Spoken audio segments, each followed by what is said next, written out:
Hi. Yeah, so, disclaimer up front, these are my thoughts and opinions, and also I swear. So I want to talk about Russell Brand. Don't know much about Russell Brand. If you come here to say whether I think he's guilty or innocent, I ain't going to be able to help you with that. I've just been watching the Dispatches thing and I've walked away after, where were we, 26 minutes. Got a little over a third of the way into it and I'm like it's a pretty negative day anyway. I'm like, mate, this is just enough negativity for me. But obviously, no, it's not obvious, I've not said it yet. I had a thing with a celebrity and I thought, you know, like I'd come at it with my own personal experience of bedding a celebrity, right? Although we didn't bet on. We'll get to that. Will we get to that? I don't know. Yeah.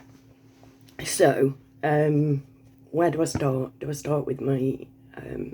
Yeah. Let me just explain to you what happened to me, and see if that, because I don't believe all of this. Do you know what I mean? And I think we need to remember. I ain't saying he's innocent. I'm sure he has been an absolute fucking cock to many women because he was a drug addict and then a sex addict and really, really famous, a good-looking, famous man, intelligent, smart, funny, you know, like he got it all going on. Women were chucking themselves at him. Now, obviously, we've been, and yeah, disclaimer, I'm going to be off on tangents left, right and centre on this one. I have nowhere going. I'm just like, right, okay, well, I've got my own experience to share. Let's do a video on Russell Brand. You know what I mean? And obviously we need to remember that Russell Brand is going against the system. So the mainstream media, who apparently have been getting this dossier of stuff against him for a year,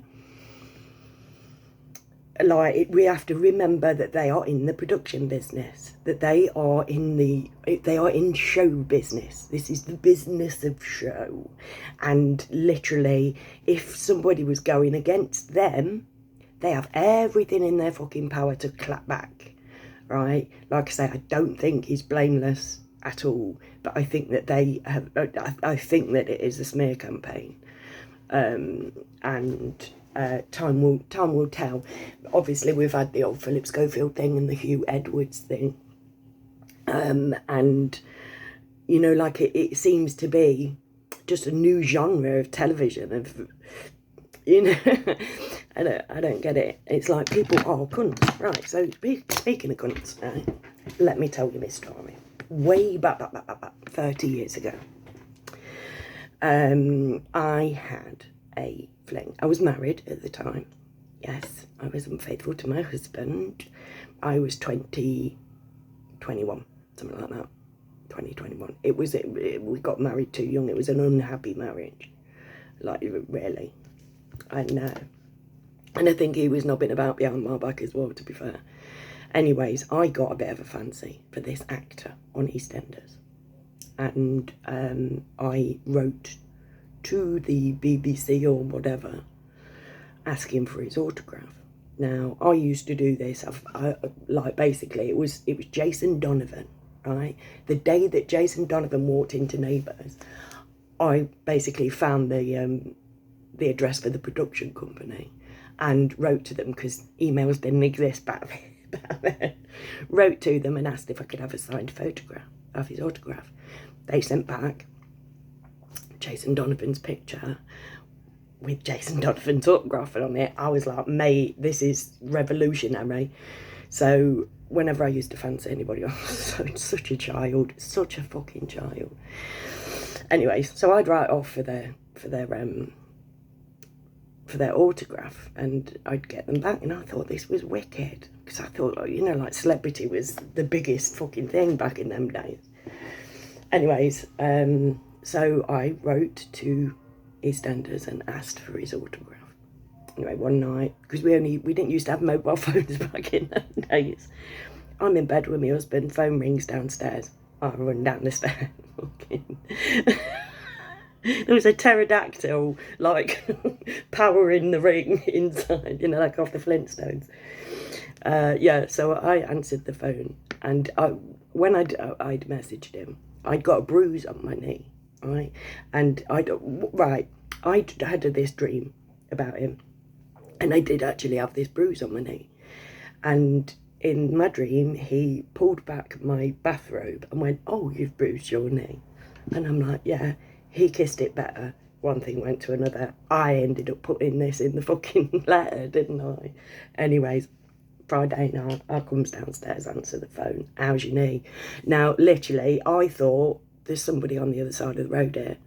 Like, look, the curtains were short. I'm like, there's a fucking phone box on the other side of the road and somebody can see me. So I'm like this, and I'm like, what the fuck's going on? Anyways, it was him. A thing ensued. I ended up going down to London, and we had an afternoon of discomfort. I told you I was a child, right?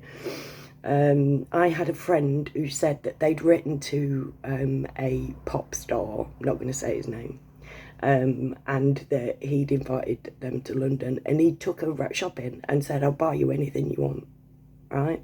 I was thinking I was going to get this. No, I got took for a hot sort holiday in for the afternoon.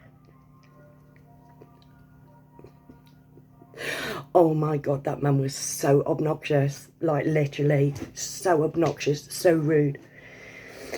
I said to him, like, why me, why? And he like listed, now I was a secretary at the time, so I did wear sort of like skirts and blouses and shit like this.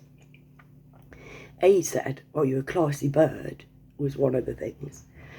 You're attractive, you're this, that, and that. And then he just literally listed this whole fucking tirade of negative stuff about me. Yeah, this, yeah, that, yeah, the other. And at the end, I went, "So basically, you just think I'm pretty?" He went, I didn't say you were pretty. I said you were attractive. Like, literally. I'm not going to say what we got up to in that room. It wasn't what you think. But God, if I can just say to you, that man is a fully fledged fucking wanker.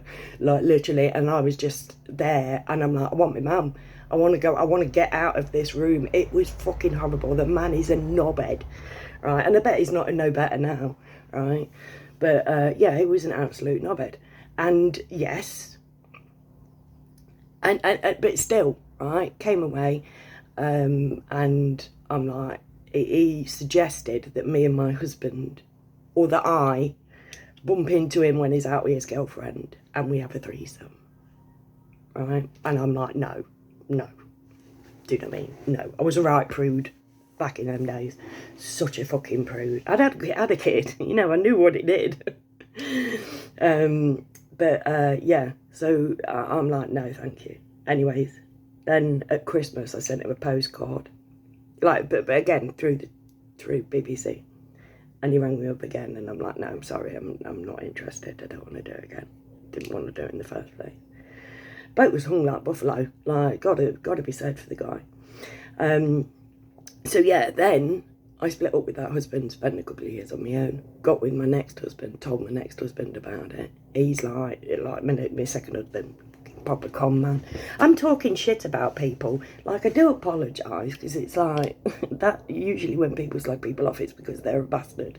But obviously, I'm 52. I could have said this all the way through my life. Anyways, so yeah, my second husband was a bit of a con man. He fucking ka-ching. Let's ring up the newspaper and see if we can get some money out of this, you know, like an expose. Sleep and tell, no, shag and tell, fucking tell. What is it? Let me know in the comments below.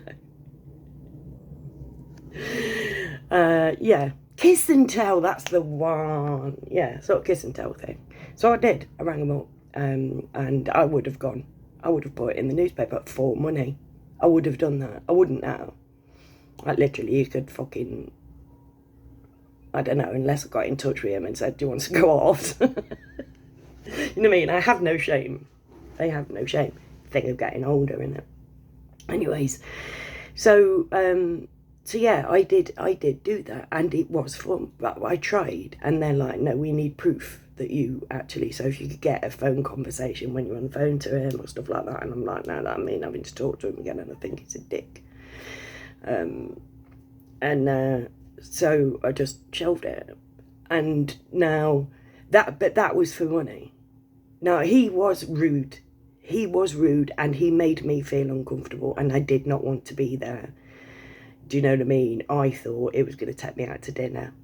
No, he's like, oh no, we'll go round to this fucking hotel. You can get a day pass thing where you just book it for this. So he gave me the money. I had to go. I was fucking petrified. I had to go and book this thing because obviously he's an actor and everybody knows who he is. So I had to book it, go to the bedroom. He came up the back stairs with his fucking crash helmet on. It's fucking hilarious. It's one of those things. I'm glad it happened, because it's something that you can tell people, and it always raises a fucking titter, especially when I do, when I'm speaking to people personally, I do go into more detail. But I'm not going to do that here, because I don't want to rubbish the guy. He's pompous, he's egotistical, and, you know, like massively up his own arse. He was throwing big words in there, and I was just fucking like this. I was like, I don't know what I'm doing. Massively out of my fucking comfort zone. And, but yeah. So it was uncomfortable, but I went there of my own free will. Do you know what I mean? He was a dick at me. He kind of led me to believe he was going to treat me better than he did. And it was obvious that he just wanted to have a shag. And there was absolutely no interest in me as a human being. I was a sexual object, right? Which was not what I was going down there for. That's not what I thought. I thought he was romancing me. Because I was naive, right? But I did it all of my own free will. So I can't complain about that. Now, well, I can, and I could if I wanted to, but this was 30 years ago. The bloke's not, I should imagine he isn't like that anymore. I don't know him, probably never meet him again in my entire life or speak a word to the man. But it happened. Oh, and he came to where I lived one day as well. So that was before I went down to London for the thing. He just came up. We parked in a I met him in a train station car park. He got it out of his car into my car, and snoggy, that kind of had a bit of a... I got my daughter in the back of the car. I was such a tart. But again, like these girls, I said, I'm blinded by celebrity. I was. Now, I literally... The only real celebrity that I met recently in the last few years that is just...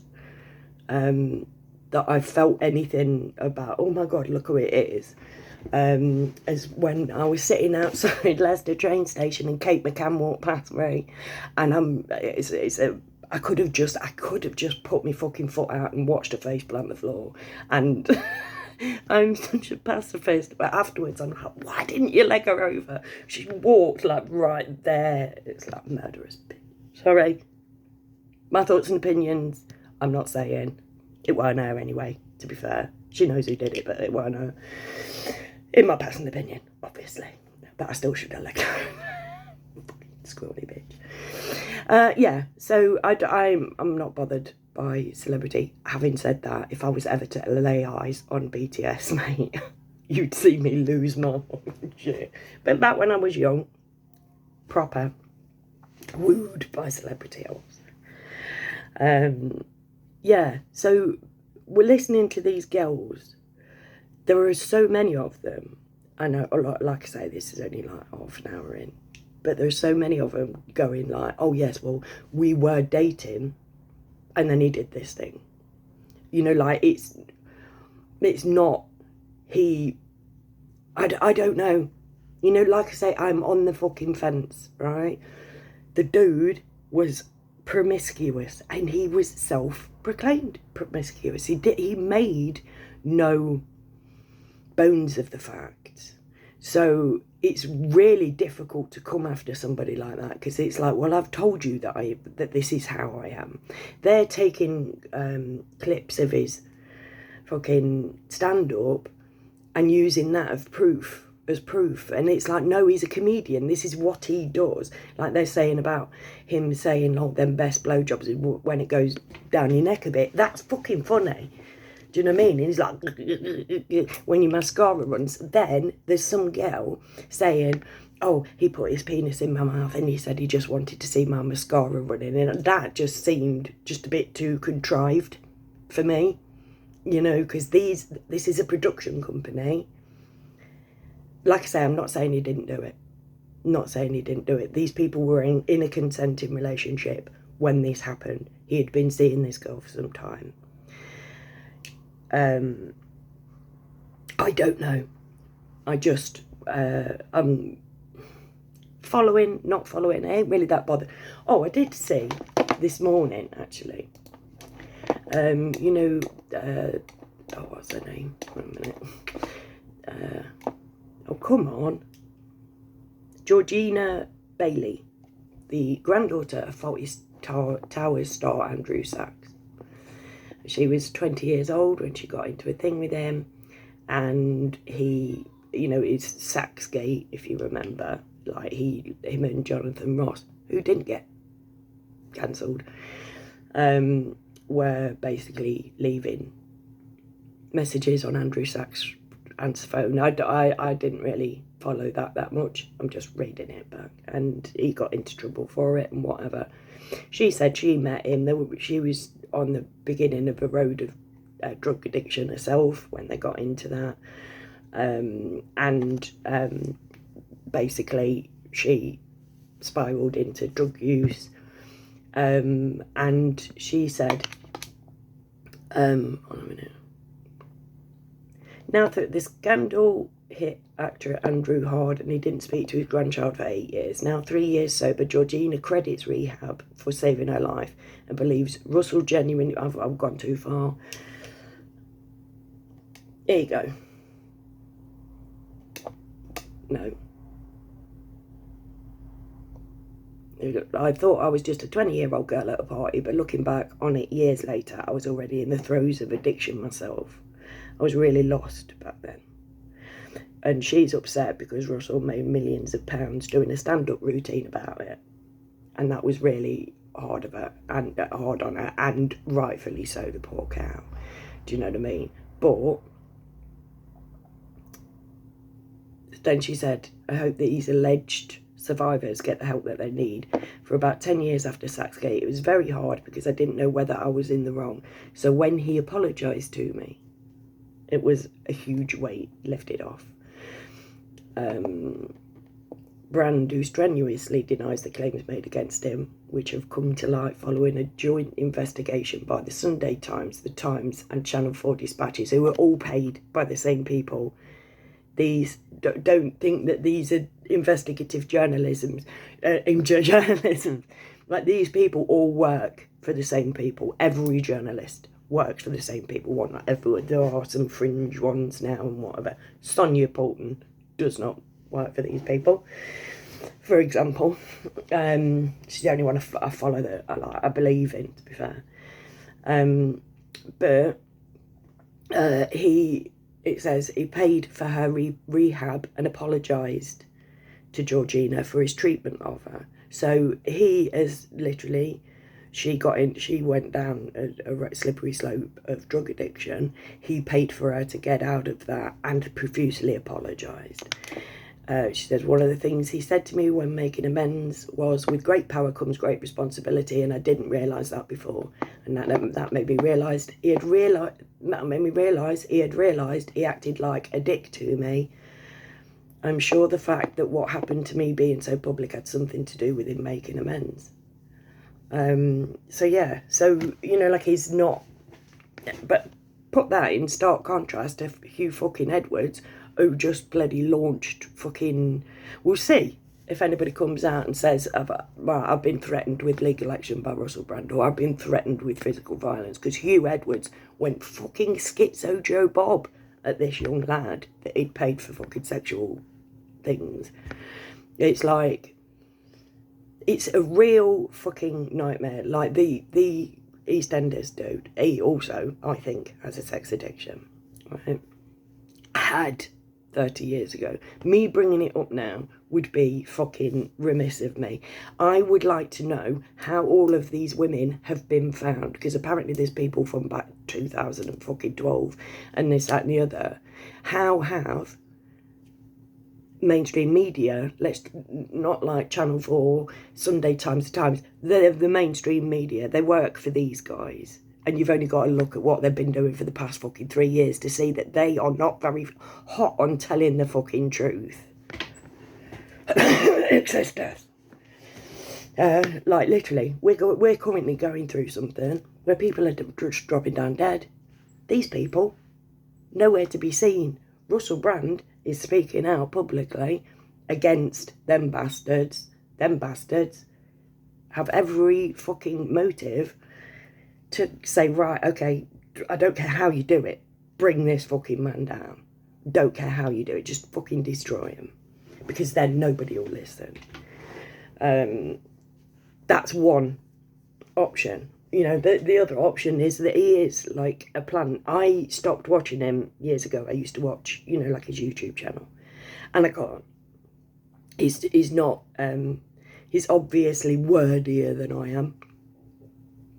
And, you know, like I said with the EastEnders, dude, I don't like to be fucking worded out. I love words. Words are my thing. Do you know what I mean? I write, therefore I am.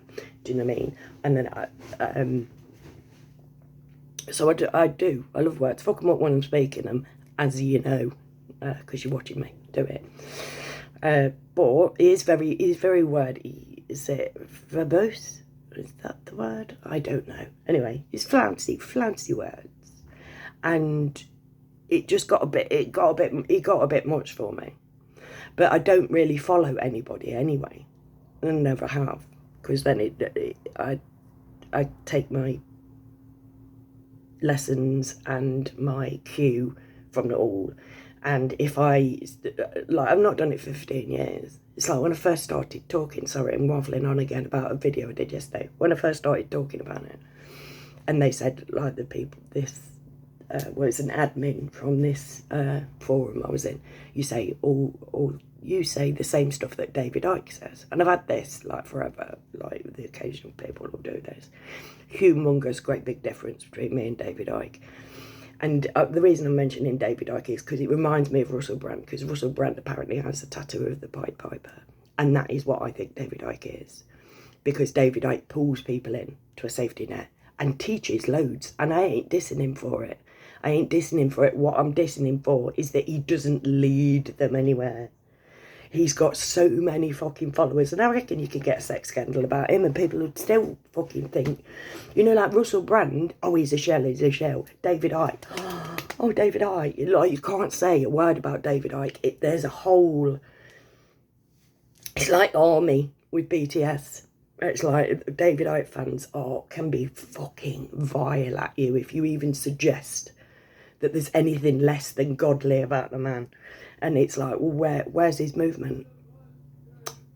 What is he doing? What is he actively doing to take down the people he's exposing? Because that's where we are now. We don't need a David Icke. We've got David Icke. We've got people like David Icke who are teaching that that we are run by bad fucking people. And we need people like that.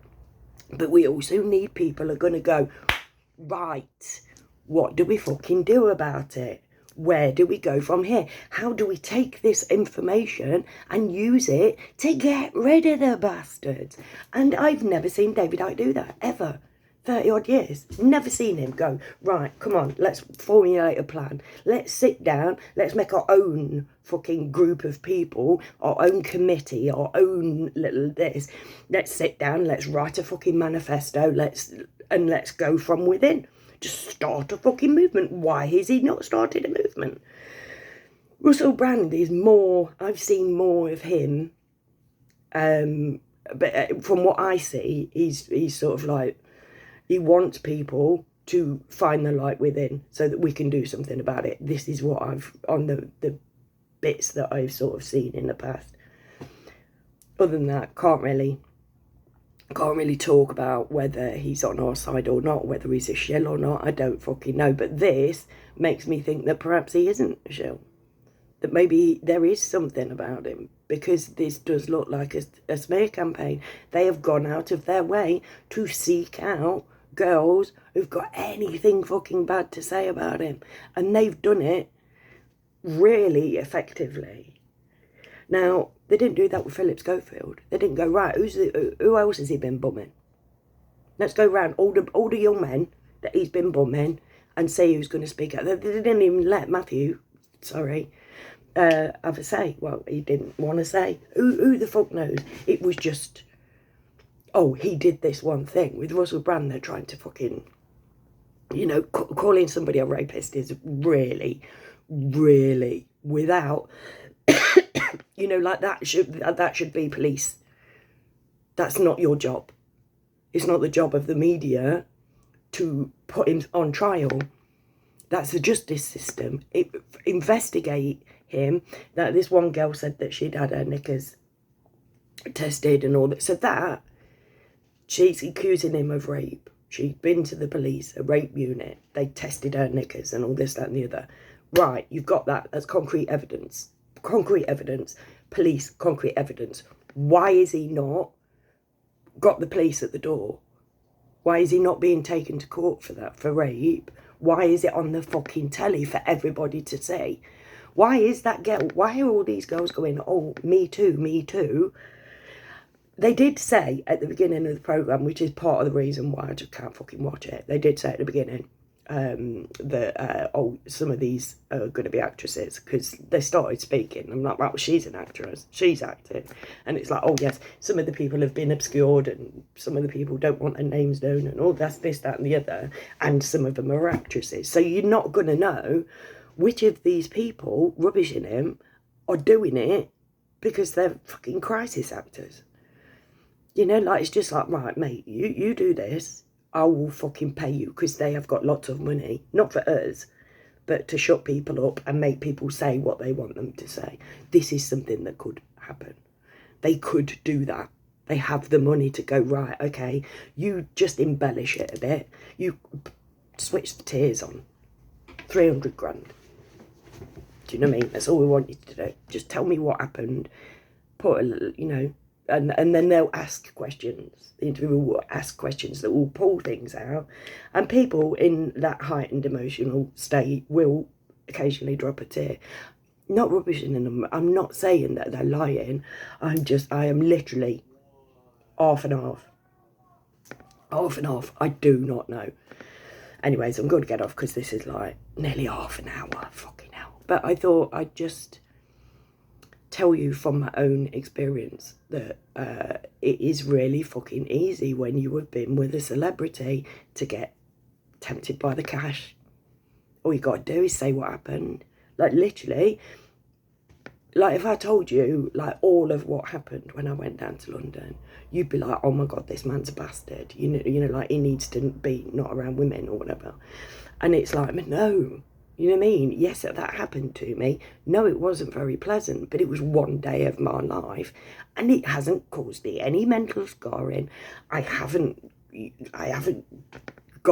spiraled into fucking drug use, anything like that. It's just a funny story I tell my mates. It's just a funny story. That's all it is. And even if somebody came and offered me money, like I say, unless I actually had a word with him and said, like, shall I do this, mate? And he's like, fuck it, I don't care. And I was like, well, I'll give you half the money. Do you know what I mean? Because I ain't fucking doing what they say. It's like, no, yeah, don't trust the mainstream media. I have worked with the mainstream media. There's beautiful, beautiful people who work in the TV. And I've met some lovely people.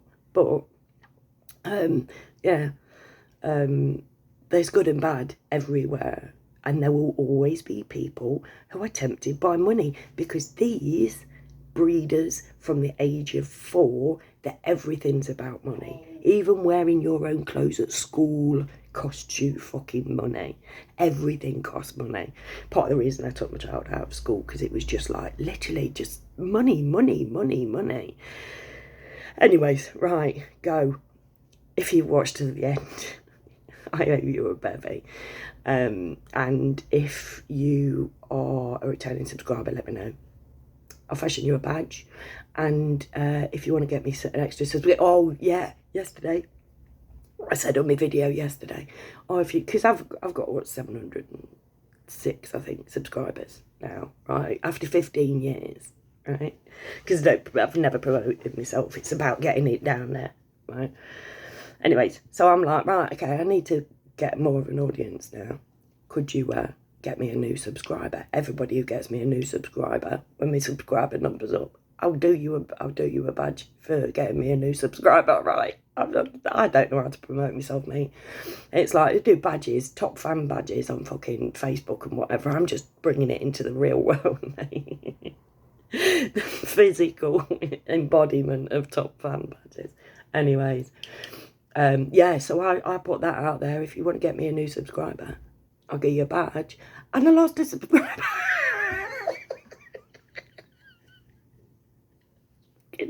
Oh, it's hilarious and it's tragedy. Anyways, all of those bits on the end, and just thanks for being here with me. Keep an open mind. Like if he's done it, nail his balls to the wall. I'm thinking, because he said sorry to this girl, that he'll have watched that, hopefully he'll come out and say, right, this girl, yeah, I did that. It weren't as bad as she's saying, but I did do that.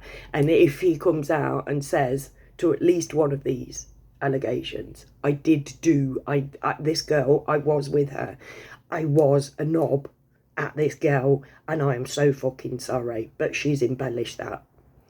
Do you know what I mean? Just some kind of, you know, like, discourse with him about it.